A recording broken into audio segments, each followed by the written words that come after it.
Welcome to Telangana వెలుగు. నేను మీ రాజు. ప్రస్తుతం మనతో పాటు ప్రముఖ హైకోర్టు అడ్వకేట్ గోపాల్ శర్మ గారు ఉన్నారు. సో మరి అల్లు అర్జున్ అంటే నిన్నటితోటి కథ ముగిసిందని చెప్పేసి అనుకోవచ్చా, లేకపోతే ఇంకా పార్టీ మిగిలే ఉందా అనేది మాట్లాడదాం. నమస్తే గోపాల్ శర్మ గారు. నమస్తే గోపాల్ శర్మ గారు, మొత్తానికి అల్లు అర్జున్ ఎపిసోడ్ చూసుకున్నట్టయితే ఒకరోజు జైల్లో ఉన్నారు, తర్వాత నిన్న మళ్ళీ పిలవడం అనేది జరిగింది, తర్వాత మళ్ళీ అంటే దిల్ రాజు ఎంటర్ కావడం తోటి ఈ కథ ముగిసిందని చెప్పేసి అనుకోవచ్చా, లేకపోతే అసలు సినిమా ఏమైనా ముందుందని చెప్పేసి అనుకోవచ్చా? యాక్చువల్గా ఏంటంటే ఇందులో అందరు నెగ్లిజెన్స్ ఉంది. ఓకే, పర్మిషన్ ఇచ్చినాము అని వాళ్ళు అంటున్నారు, ఇచ్చారని వీళ్ళు చెప్తున్నారు, ఇయ్యలేదని పోలీసు వాళ్ళు చెప్తున్నారు. దాని తర్వాత వాళ్ళు హైకోర్టు పోయినారు. హైకోర్టులో ఏమో మేము పర్మిషన్ రిజెక్ట్ చేశామని ఎక్కడ పోలీసు వాళ్ళు డాక్యుమెంట్ వేయలేదు. ఓకే, సో అందరు కన్ఫ్యూజన్ స్టేట్ లో ఉన్నారు. తొందరపాటు నిర్ణయాలు జరిగినాయి. ఓకే, అందరు తప్పులు ఉన్నాయి ఇందులో. పోలీసు వాళ్ళ తప్పులు ఉన్నాయి, అల్లు అర్జున్ తప్పులు ఉన్నాయి. Once the case is pending before the court, matter is sub judice. ఆయన అల్లు అర్జున్ బయటకు వచ్చి ఎందుకు మాట్లాడాలా, ఎందుకు ఒక ప్రభుత్వంతో కొట్లాడాలా? ఇప్పుడు you're fighting against a state. ఒక చిన్న వ్యక్తి, ఆఫ్టర్ ఆల్ ఒక సినిమా హీరో, సో వాట్? అంత పెద్ద స్టేట్ తో ఎందుకు కొట్లాడాలని నాకు ఆయనకు చెప్పేటోళ్ళు కూడా లేరు. వాట్ ఎవర్ అయిపోయింది. నిన్న as per the high court direction ఆయన అరెస్ట్ మీద స్టే ఉంది, కానీ ఇన్వెస్టిగేషన్ ఆపడానికి లేదని వచ్చారు. కాబట్టి నిన్న పోలీస్ స్టేషన్ పిలిచారు, ఏదో 2-3 గంటలు ఏదో ప్రశ్నలు వేశారు. ఆయన ఏదో తెలిసి తెలియకుండా అక్కడ మళ్ళా తప్పులు చేశాడు. ప్రెస్ మీట్ లో చెప్పింది వేరు, ఇక్కడ చెప్పింది వేరు. సో ఈ మధ్యలో ఏమైందంటే సినీ పెద్దలు కొందరు కలగజేసుకొని ఎందుకు ఈ గొడవ పెట్టుకుంటావు, ఇంకా నీకు ఇంకా ఫ్యూచర్ చాలా ఉంది. And at the same time BRS వాళ్ళు దాన్ని ఏదో పొలిటికల్ గా ఉపయోగించుకుంటామని చెప్పి ప్లాన్ చేసి కుట్ర, ఈ బామర్దిలో కుట్ర కనపడుతుంది ఇందులో. కుట్ర ఏంటంటే ఈ ప్రభుత్వాన్ని అస్థిరపరచాలా. వాళ్ళ కేసీఆర్ ఫ్యామిలీ ఎప్పుడు కూడా ఊహించలేదు మేము ఓడిపోతామో, మళ్ళీ మేమే పవర్లోకి వస్తామో అనుకున్నారు మూడోసారి. సో ఇప్పుడు ఏమైంది, రేవంత్ రెడ్డి అధికారంలోకి వచ్చిన 10 రోజుల నుంచే కాళ్లలో కట్టెపెట్టడం, ఎక్కడ సందు దొరికితే ఈ ప్రభుత్వాన్ని పడగొట్టాలనే దురాలోచన ఉంది. నిన్న ఎవరో ఆయన న్యూట్రల్ అడ్వకేట్ శ్రీనివాసరెడ్డి ప్రెస్ కమిటీలో మీటింగ్ పెట్టాడు. ఏదో ఆయన ఏదో కుట్ర కోణం ఉంది ఇందులో. బీఆర్ఎస్ వాళ్ళు ఈ అల్లు అర్జున్ అంశాన్ని, ఈ ఎపిసోడ్ మొత్తాన్ని ఈ ప్రభుత్వాన్ని అస్థిరపరచడానికి ప్రయత్నం చేస్తున్నారని ఆయన శ్రీనివాసరెడ్డి అని హైకోర్టు అడ్వకేట్ ఏదో చెప్పినట్టు కూడా చూశాను నేను. సో ఇవన్నీ చూస్తుంటే ఏంటంటే ఈ ఇండస్ట్రీ తరలిపోతుందని ఒక ప్రచారం. మీ నిజామాబాద్ ఎమ్మెల్యేనే చెప్పింది. సరే, ఆయన వ్యక్తిగత స్వేచ్ఛ ఉంది, ఏదో మాట్లాడి ఆయన, కానీ ఆయన కూడా అట్లా మాట్లాడటం తప్పు. దేఖలేంగేచ్చు. అప్పుడు ఏమైంది, ఆయన భూపతి రెడ్డి గారు ఆ మాట అన్న తర్వాత నేషనల్ ఛానల్లో విన్న రాత్రి నేను, అదేది అర్నబ్ గోస్వామి ఛానల్, రిపబ్లిక్ ఛానల్లో, ఇండియా టుడేలో, ఆస్తక్లో, అన్నిట్లో ఒక నేషనల్ ఇష్యూ అయిపోయింది. ఆంధ్ర తెలంగాణ ఒక బాధ్యత గల ఎమ్మెల్యే థ్రెటన్ చేయటం అనేది కరెక్ట్ కాదు. రాజ్యాంగానికి లోబడి నేను వ్యవహరిస్తానని ప్రమాణం చేసినాడు, దేఖలేంగే కీక్లేంగే అంటే అరే రౌడీ కాదు కదా. నువ్వు సంయమనంతో మాట్లాడాలి ఒక శాసనసభ్యుడు. More over is a doctor, I know him personally, మంచి డాక్టర్ ఆయన, అది కూడా తెలుసు నాకు. మా ఊరు, మాతో కలిసి ఉద్యమాల్లో ఉన్నాడు ఆయన. బట్ ఆయన అంత థ్రెటనింగ్ గా మాట్లాడితే ఎవరికి అర్థం కాలే. ఎవరైనా అనుకున్నారా, లేకపోతే నేను అల్లు అర్జున్ కన్నా తక్కువ అనుకున్నాడా, హీరో అనుకున్నాడా తెలియదు.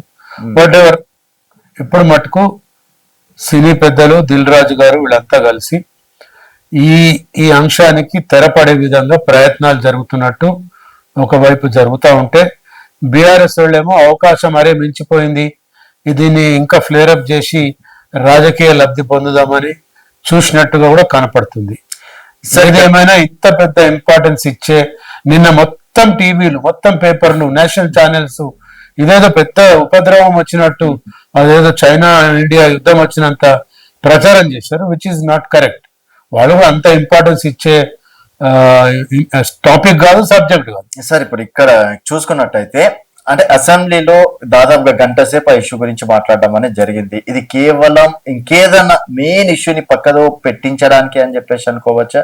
ఎందుకంటే మీరు చెప్పినట్టు అల్లు అర్జున్ మ్యాటర్ పెద్దది కాదు, సరే ఆయన ఏదో అరేంజ్ చేసిండో వెళ్తున్నాడు, బెయిల్ తెచ్చుకుంటాడు, అయిపోయింది. దానికి ఇంత పెద్ద సీన్ క్రియేట్ చేయడం ఏంది? ఇప్పుడు రేవంత్ రెడ్డి వర్సెస్ అల్లు అర్జున్ అన్నట్టు బయట రగిలిపోతున్నారు ఫ్యాన్స్ కావచ్చు, ఎవరైనా కావచ్చు. రేవంత్ రెడ్డి ముందర అల్లు అర్జున్ ఎంత, ఒక ముఖ్యమంత్రి ముందర ఎంత బలం ఉంటది ఈయనకి? After all cine hero. కొంతమంది ఫ్యాన్లు ఉంటారు, ఆ సినిమాల వల్లే ఏదో పాపులర్ అయినాడు. అయినంత మాత్రాన రేవంత్ రెడ్డి గారికి అల్లు అర్జున్ కి పోలికే లేదు. నక్కకి నాగలో అనుకున్నంత తేడా ఉంటది. ఆయన పోటీ కాదు అసలు. ఆయన అంత పెద్ద ఊహించుకోవటం కూడా తప్పు.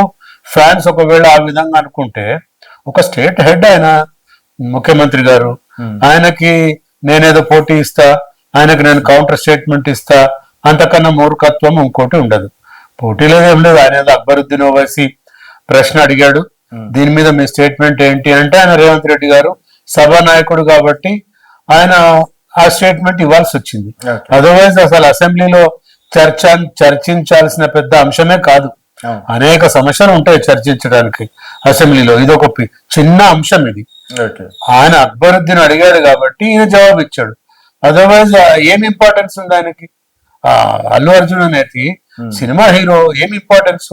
ఒక అనుకోని సంఘటన జరిగింది, ఒక వ్యక్తి, ఆమె ఎవరో పాపం ఫ్యాన్ చనిపోయింది, అంత పెద్ద ఇష్యూవా? రోజు 100 ఇష్యూలు జరుగుతుంటాయి. బట్ ఏదేమైనా దీన్ని అంత పెద్ద హైప్ ఇచ్చి ఏదో జరిగిపోయింది, ఏదో ఉపద్రవం వచ్చేసింది, ఇక ప్రపంచం మొత్తం ఆగిపోయిందని ఏదైతే హైప్ క్రియేట్ అయిందో, అది మోస్ట్ అన్వారంటెడ్, అన్ఫార్చునేట్. అట్లాంటి జరిగే అవ్వకుంటే బాగుండేదని నేను భావిస్తున్నా. సార్ ఇంకోటి, ఇప్పుడు అంటే అల్లు అర్జున్ విషయంలో అంటే కేసు మొత్తానికి సెక్షన్స్ ప్రకారం ఆయన A11 గా చేశారు. నిన్న కూడా మైత్రి మేకర్స్ ని A18గా చేర్చడం అనేది కూడా జరిగింది. సో మళ్ళీ ఇంకేమన్నా మళ్ళీ కేసుని రీఓపెన్ చేసే అవకాశం ఉందా? తర్వాత హైకోర్టు ఏం చెప్పే అవకాశం ఉందా సెక్షన్స్ ప్రకారం? అంటే నిన్నంతానేమో ప్రచారం ఏం జరిగింది, అల్లు అర్జున్ కి బెయిల్ క్యాన్సిలేషన్ కోసము పోలీసు వాళ్ళు కోర్టుకు వెళ్తారు అని ఒక చర్చ జరిగింది. కానీ ఇక్కడ పిటిషన్ ఏం వేయలేదు వాళ్ళు. నైదర్ ఇక్కడ వేయలేదు, సుప్రీంకోర్టులో వేసినట్టయితే వేసుంటే ఈ పార్టీకి పేపర్లలో టీవీలో వచ్చిండేది కదా. వాళ్ళేం వెయ్యలేదు. కానీ ఈ ప్రచారం ఎక్కువైపోయింది, వాట్సాప్ లో టీవీలలో ప్రచారం ఎక్కువైంది. But I don't think police వాళ్ళు వెళ్ళి బెయిల్ క్యాన్సిలేషన్ వేసి అంత సినిమా ఏం కనపట్లేదు, అంత సీన్ కూడా లేదు. ఒకవేళ ఏదలుచుకుంటే వాళ్ళకి పోలీస్ హ్యావ్ ద రైట్, వాళ్ళకి రైట్ ఉంది పోలీసులకి. బెయిల్ క్యాన్సిలేషన్ కి స్ట్రాంగ్ గ్రౌండ్ ఉండాలి కదా. ఒక హైకోర్టు గ్రాంట్ చేసిన తర్వాత రిలీఫ్, ఆ బెయిల్ క్యాన్సిల్ చేయాలంటే అంతకన్నా ఎక్కువ స్ట్రాంగ్ గ్రౌండ్ క్రియేట్ చేయాలి ఇక్కడ. బట్ అట్లా ఏం కనపట్లేదు నాకైతే లీగల్ గ్రౌండ్స్. సమస్య దాదాపుగా ముగిసిపోయింది అనుకోవచ్చు. ముగిసిపోయేటట్టుగా సినీ పెద్దలు, పొలిటికల్ లీడర్స్ అందరు కూడా చెప్తా ఉన్నారు. అటు ప్రభుత్వంలో ఉన్న వాళ్ళకి చెప్తున్నారు, ఇటు దిల్ రాజు నిన్న చెప్పాడు కదా, ఆయన స్టేట్మెంట్ ఇచ్చినాడు. ఏమన్నా నేను ప్రభుత్వానికి, ఈ అల్లు అర్జున్కి, ఆ రేవతికి, చనిపోయిన కుటుంబానికి మధ్యవర్తిగా ఉండి ఈ సమస్యని పరిష్కారం అయ్యే దిశగా నేను ప్రయత్నం చేస్తాను, నన్ను ముఖ్యమంత్రి గారు పిలిచి ఇదే విషయం చెప్పారు అని చాలా స్పష్టంగా ఒక బాధ్యత గల నిర్మాతగా, ఒక పాపులర్ FDC చైర్మన్ గా ఈ మధ్యనే అపాయింట్ అయినాడు దిల్ రాజు గారు. సో ఆయన అంత పెద్ద బాధ్యత గల వ్యక్తి చెప్పినాడు కాబట్టి తప్పకుండా అందులో వెయిటేజ్ ఉంటది. లేదా అల్లాటప్ప ఆషామాషిగా చెప్పలేదు కదా దిల్ రాజు గారు. సో డెఫినెట్ గా అది సమసిపోయే విధంగానే ఉంటది. కానీ ఇంకా ఫ్లేర్ అప్ అయ్యి అపోజిషన్ వాళ్ళకేం పని లేదు, బీఆర్ఎస్ వాళ్ళకి, హరీష్ రావుకి, KTR కి, they wanted to flare up the issue by hook or crook. ఏదో ఒకటి చేసి ఈ ఇష్యూని ఇంకా లైవ్ లో ఉంచి లబ్ధి పొందాలని చూస్తున్నాడు హరీష్ రావు, KTR. ఇక్కడ వాళ్ళకి ఏం లబ్ధి సార్ ఈ విషయంలో? వాళ్ళకి అంటే మీరు అంటున్నట్టు KTR కి, హరీష్ రావుకి ఈ విషయంలో ఏం లబ్ధి ఉంటుంది? వాళ్ళు ఏంది థియేటర్ దగ్గర అట్లాంటి ఘటన జరుగుతుందని ఊహించుకోలేదు. తర్వాత ఏంటంటే ఆయన అసెంబ్లీలో చెప్పిండు, ఒక జాతీయ నటుడికి ఈ విధంగా చేయడం ఎంతవరకు కరెక్ట్ అని ప్రశ్నించారు, అంతే కదా. వాళ్ళకి ఏం లబ్ధి? వ్యక్తిగతంగా ఏమైనా కోపం హరీష్ రావు KTR పైన? అట్లా కాదు, అక్కడ రాజకీయ లబ్ధి పొందటానికి ప్రయత్నం చేస్తున్నారు వీళ్ళు, బాబామ్మదిద్దరు. రాజకీయ లబ్ధి ఏంటి? స్టేట్మెంట్ ఇచ్చారు కదా, మరి నేను అల్లు అర్జున్ ఎందుకు విలన్ గా చూపిస్తున్నారు అని చెప్పేసి డీకే అన్న చెప్పడం, తర్వాత రఘునందన్ రావు గారు కూడా ఇదే మాట చెప్పడం, అసలు అల్లు అర్జున్ పాత్రనే లేదు, ఓ చిన్న ఇష్యూల మెయిన్ పాత్ర అంతా ప్రభుత్వాన్ని పోలీసులది అని చెప్పేసి వాళ్ళు చెప్తున్నారు కదా. సో ఇక్కడ ఎట్టో తిరిగి BRS BJP blaming the government and police officers sir. ఇప్పుడు వాళ్ళ అల్లు అర్జున్ తప్పు ఉందా లేదా డిసైడ్ చేయాల్సింది ఎవరు? పోలీస్ ఇన్వెస్టిగేషన్ ఏజెన్సీ అంటే పోలీసులు. వీళ్ళు ఎవరు చెప్పడానికి? బీజేపీ వాళ్ళు కానీ టిఆర్ఎస్ వాళ్ళు కానీ వాళ్ళకేం సంబంధం? తప్పు జరిగిందా లేదా? It is the duty of the investigation officer to investigate and submit the report before the court which has already been done. So ఇక్కడ వీళ్ళ రాజకీయ లబ్ధి ఏంటంటే ఈ ప్రభుత్వాన్ని బద్నాం చేయాలా, ఈ ప్రభుత్వాన్ని దించేయాలి, ఒక కుట్ర. వాళ్ళు అవుట్ ఆఫ్ పవర్ ఉన్నారు. బీఆర్ఎస్ వాళ్ళు 10 ఏళ్ళు దోపిడీ చేశారు, విధ్వంసం చేశారు తెలంగాణని. ఇప్పుడు మళ్ళా మేము అధికారంలోకి రావాలా? దానికి ఈ అంశాన్ని అడ్డుగా పెట్టుకొని సినీ పరిశ్రమ నుంచి కేటీఆర్ ఏమైనా సానుభూతి ఎక్స్పెక్ట్ చేస్తున్నారా? వాళ్ళు ఎక్స్పెక్ట్ చేసినంత మాత్రాన ఉండాలి కదా. ఏ పరిశ్రమ అయినా, ఇండస్ట్రీస్ కానీ సినీ పరిశ్రమ కానీ ప్రభుత్వంతో కలిసిమెలిసి ఉండాలని ఆలోచిస్తారు కానీ అపోజిట్ వాళ్ళతో కలిసిమెలిసి ఉండాలని ఎందుకు ఆలోచిస్తారు? ఓకే, ఉండనే ఉండదు అది. వాళ్ళు ఏదో ప్రయత్నం చేస్తున్నారు. మళ్ళా కొందరేమో ఆంధ్ర తెలంగాణ సమస్యగా సృష్టించాలని కూడా ప్రయత్నాలు జరుగుతున్నాయి. నిన్న ప్రెస్ మీట్ లో చాలా మంది ప్రెస్ మీట్లు పెట్టి మరి సో ఆంధ్రప్రదేశ్ కి తరలిపోవాలి పరిశ్రమ, అండ్ పవన్ కళ్యాణ్ గారు కూడా గతంలో చెప్పారు హైదరాబాద్ ఎందుకు వచ్చేయండి మన దగ్గరనే అని చెప్పేసి. సో మళ్ళీ అంటే ఏపీకి పంపించే కుట్ర ఏమైనా జరుగుతుంది అనుకోవచ్చా? నిజంగా ఇక్కడ తెలంగాణ నిర్మాతలకు, దర్శకులకు, నటులకు ఏమైనా అన్యాయం జరుగుతుందని చెప్పేసి అనుకోవచ్చా వాళ్ళ ఉద్దేశం ప్రకారం? అక్కడికి తరలిపోవటం కాదు, అక్కడ కూడా షూటింగ్లు జరగాలి, అక్కడ కూడా యాక్టివిటీ జరగాలని కోరుకోవటంలో తప్పులేదు ఆంధ్రాలో. ఇక్కడ ఎస్టాబ్లిష్ అయిపోయింది కదా. 40 ఏళ్ల నుంచి ఇండస్ట్రీ తమిళనాడు నుంచి, చెన్నై నుంచి తరలి వచ్చేసింది. అందరూ సూపర్ స్టార్లు, సూపర్ హీరోలు, డైరెక్టర్లు, ప్రొడ్యూసర్లు ఇక్కడ సెటిల్ అయిపోయినారు 40 ఏళ్ళుగా. ఆల్రెడీ తరలి వచ్చింది చెన్నై, తమిళనాడు నుంచి. మళ్ళీ ఇక్కడ నుంచి తరలిపోవటం అనేది ఇంపాసిబుల్. స్వార్థపరులు మాటలు చెప్పటం వేరు. అయితే వాళ్ళు ఆంధ్ర వాళ్ళు కోరుకోవటంలో తప్పులేదు. ఏంటి, ఎస్ మా దగ్గర కూడా సినీ ఇండస్ట్రీ పెరగాల. అక్కడ ఆల్రెడీ వైజాగ్ లో బీచ్లు ఉన్నాయి, రాజమండ్రిలో నది ఉంది, ఇంకా సముద్రం చాలా చోట్ల ఉంది, అదేది తెనాల్లో ఉంది, ఇంకెక్కడెక్కడ ఉంది, నెల్లూరులో ఉంది, వాకాడు దగ్గర ఉంది, అనేక చోట్ల సముద్రాలు ఉన్నాయి, నదులు ఉన్నాయి, షూటింగ్ అనువైన ప్రదేశాలు ఉన్నాయి, అరకు వ్యాలీ ఉంది. వీటన్నిటిలో కూడా షూటింగ్లు జరగాలని ఆంధ్ర ప్రజలు లేకపోతే ఆంధ్ర లీడర్లు కోరుకోవటంలో తప్పు లేదు. ఇక్కడి నుంచి తరలిపోతుందని ఎవరైతే చెప్తున్నారో అది మూర్ఖత్వం తప్ప ఇంకోటి కాదు. తరలిపోనే పోదు, రాసి పెట్టుకోండి. ఇప్పుడు ఫైనల్ గా పార్టీ ఉందనుకోవచ్చా? పార్టీ అయిపోయిందా సార్? ఏం పార్టీ? పుష్ప పార్టీ అయిపోయింది, ఆల్మోస్ట్ పార్టీ అయిపోయింది, సెటిల్ అయిపోయింది. ఇంకా కపుల్ ఆఫ్ డేస్ పార్టీ ఇచ్చేసింది, అయితే అయిపోయింది, క్లోజ్ అయిపోతుంది. పెద్ద ఇష్యూ ఏం లేదు. ఆయన బెయిల్ క్యాన్సిల్ అనేది వీళ్ళు అడగరు. ప్రభుత్వం కూడా మంచి జరగాలని కోరుకుంటున్నాడు. అనుకోని సంఘటన నుంచి అందరూ బయటపడాలని కోరుకుంటున్నారు. ఆయనకు ఎవరైతే అల్లు అర్జున్ కి ఇచ్చిన advice, basic advice is wrong. Press meet పెట్టడం రాంగ్, అది మట్టుకు నేను చెప్పగలుగుతా. ఆ ప్రెస్ మీట్ పెట్టి అనవసర విషయాలు మాట్లాడి ఆయన కెలుక్కున్నట్టు అయింది. అక్కడ కెలుక్కొని దొరికిపోయినాడు. నాకు తెలియదు ఆమె చనిపోయినట్టు, ఇవన్నీ కూడా అబద్ధాలు వచ్చేసినాయి. అందుకే ఆయనకు కూడా పిల్లగానికి అల్లు అర్జున్ కి అడ్వైస్ చేసి ఉంటారు, నీకెందుకురా నాయన తల కొరిగితో ఎందుకు కోరుకుంటావని. ఆయన కూడా సబ్సైడ్ అయిపోయింది. ఐ డోంట్ థింక్ మళ్ళీ ఏమి ఉండదు ఇంకా. Okay sir. సరే, ఇప్పుడు నెక్స్ట్ కార్ రేసింగ్, ఈ ఫార్ములా రేస్ లో కేటీఆర్ గారు ఆల్రెడీ అంటే 10 రోజుల సమయం మీద కోరినట్లున్నారు. మళ్ళీ అది తెరపైకి వచ్చే అవకాశం ఉందా? కేటీఆర్ అరెస్ట్ గురించి ఏం చెప్తారు సార్? అరెస్ట్ గురించి ఆల్రెడీ స్టే వచ్చింది కదా, నాట్ టు అరెస్ట్ అని వచ్చింది హైకోర్టులో. అరెస్ట్ ఏమి ఉండదు. అయితే నిన్న ఇవాళ ఏదో పేపర్లలో ఆయన ఐఏఎస్ అరవింద్ కుమార్ అప్రూవర్ గా మారుతారు, అప్రూవర్ గా మారి నన్ను అరెస్ట్ చేయకపోతే నేను ఇంకా చాలా విషయాలు చెప్తాను అని పేపర్లో వచ్చింది తప్ప ఆయన ఎక్కడ బయటకు వచ్చి చెప్పింది లేదు. వీళ్ళు ఊహించి రాస్తున్నారేమో, అది కూడా అతి చేస్తున్నారేమో అని అనిపిస్తుంది.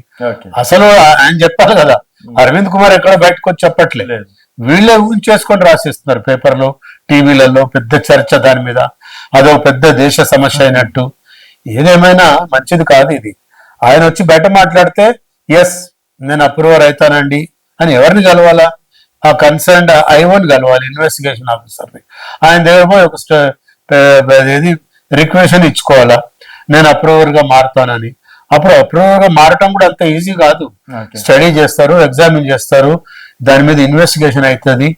ఆయన నిజంగా అప్రూవర్ గా మారే అవకాశం ఉందా, ఉంటే ప్రభుత్వానికి ఏం లాభము, కేటీఆర్కి ఏం నష్టం చేయగలుగుతాడు ఈయన, ఇవన్నీ చూస్తారు.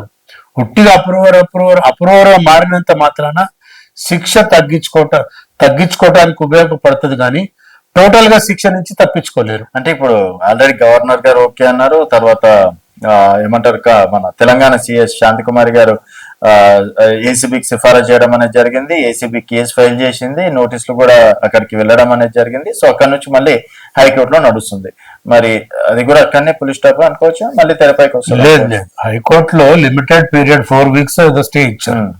తర్వాత ప్రభుత్వం నోటీస్ ఇచ్చి పిలవచ్చు కదా కేటీఆర్, 100% కోఆపరేట్ చేయండి ఇన్వెస్టిగేషన్ కానీ కూడా డైరెక్షన్ ఉంది. కాబట్టి అందులో నిజాలు బయటపడటానికి అవకాశాలు ఉంటాయి. వాళ్ళు పిలుస్తారు కూడా, ఖచ్చితంగా పిలుస్తారు, గవర్నమెంట్ పోలీసు వాళ్ళు పిలుస్తారు.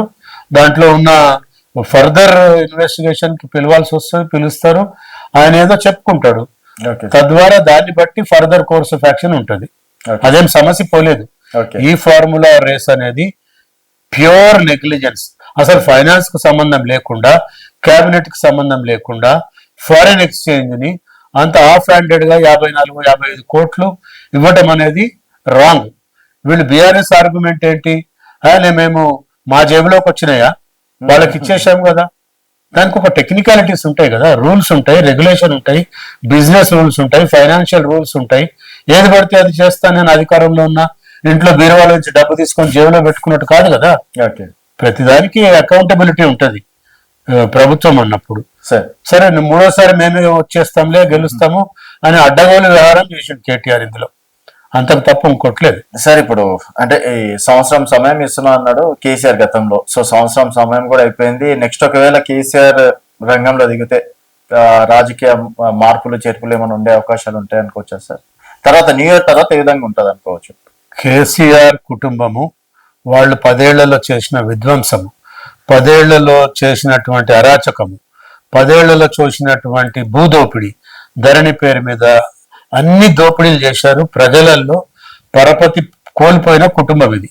మళ్ళీ చెప్తున్నా, ప్రజలలో పరపతి కోల్పోయిన కుటుంబం. They last credibility. కేసీఆర్ ఏమే పెద్ద పులి సింహమ్మ, వాడు బయటకు రాగానే వీళ్ళేదో చెప్పుకుంటున్నారు, పెద్ద పులి బయటకు వస్తుంది, సింహం బయటకు వస్తుంది. ఏం చేస్తుంది సింహం? ఫామ్ హౌస్ లో గడ్డి ఎందుకు తింటాడు ఇప్పుడు కూర్చొని? బయటకు రాదు. లీడర్ ఆఫ్ అపోజిషన్ 2,75,000 జీతం తీసుకుంటున్నావు, అసెంబ్లీకి రా, లేదంటే నా అసెంబ్లీ రాసిచ్చే గరీబోళ్ళకి. నీకేం డబ్బులు తక్కువ పోయినా? 1,000 కోట్ల స్కాములు చేసి, కాళేశ్వరం స్కాము, ఆ స్కాము, భూముల స్కామ్ చేసి ఈ 2,75,000 జీతం ఎందుకు తీసుకున్నాడో ముందు ప్రజలకు చెప్పానండి కేసీఆర్. ఆ తర్వాత నువ్వు ప్రజల్లోకి వచ్చి తిరగాల. నువ్వు అసెంబ్లీకి రావు కానీ నాకు జీతం కావాలా? What is this? So it is not. They last credibility in public. ఆయన వచ్చి ఏదో పొడుస్తాడు, పీకుతాడు, ఏం లేదు. ప్రజలు మర్చిపోయినారు ఈ కుటుంబంని. వాళ్ళ దోపిడీని తట్టుకోలేకనే మార్చారు. వీళ్ళు కూడా అదే చేస్తే మళ్ళీ ఇంకొకటి మార్చారు. కానీ అంటే ఈ సంవత్సరంలో ఎట్లుంది దోపిడీ? అంటే బీఆర్ఎస్ కి కాంగ్రెస్ కి తేడా ఏముందంటారు? రేవంత్ పరిపాలనకి కేసీఆర్ పరిపాలన. కాంగ్రెస్ ప్రభుత్వము ఏం చేస్తుందో మన అందరం 40 ఏళ్ళుగా చూసాం గతంలో. ఈయన కొద్దిగా జాగ్రత్తగా పోతున్నాడు అని అనుకుంటున్నాను నేను. వెళ్తున్నాడు, జాగ్రత్తగానే పోతున్నాడు Revanth Reddy garu. So far so good. అయితే ఆయనని ఇప్పుడు కాంగ్రెస్ పార్టీ ఏంటంటే with in the party democracy ఎక్కువ ఉంటది. సో ఓవర్ డెమోక్రసీలో ఆయనకు ప్రత్యర్థులు కొందరు నేను ముఖ్యమంత్రి కావాలని ప్రయత్నం చేసిన వాళ్ళు కాళ్లలో కట్టబెట్టడానికి ప్రయత్నాలు ఇప్పటికీ చేస్తూనే ఉన్నారు. అందరికీ తెలుసు, ఓపెన్ సీక్రెట్ అది. కాంగ్రెస్ లో బయట శత్రువులు అవసరం లేదు, విత్ ఇన్ ద పార్టీ శత్రువులే సరిపోతారు వాళ్ళకి. అందుకే ఈయన కూడా ల్యాండ్ స్కాముల్లో ఇంకేదో స్కాముల్లో ఇరుక్కోకుండా జాగ్రత్తగానే వ్యవహరిస్తున్నాడని నేను భావిస్తున్నా. అదే జాగ్రత్తగా ఉంటే 5 ఏళ్ళు ఆయన ఎవరేం చేయలేరు. కానీ కేసీఆర్ ఫ్యామిలీ లాగా అడ్డగోలు వ్యవహారాలు చేసి ఇష్టం వచ్చినట్టు చేస్తే మటుకు డెఫినెట్ గా మూల్యం చెల్లించుకోవాల్సి వస్తుంది. ఎవరైనా, ఈయనే కాదు, బాధ్యతగా అకౌంటబిలిటీతో ప్రభుత్వాన్ని నడిపితే 4 కాలాల పాటు మంచి పేరు తెచ్చుకుంటారు. వాళ్ళలాగా చేస్తే 7 ఏళ్ళ పాలు పంపించేస్తారు ఇంటికి ప్రజలు, ఇంకో ప్రభుత్వాని కోసం చూస్తారు. That's all. Okay sir, thank you sir, thank you so Thank much. ఇది గోపాల్ శర్మ గారితో స్పెషల్ ఇంటర్వ్యూ. మరొక గెస్ట్ తో మళ్ళీ కలుద్దాం. చూస్తూనే ఉండండి తెలంగాణ వెలుగు.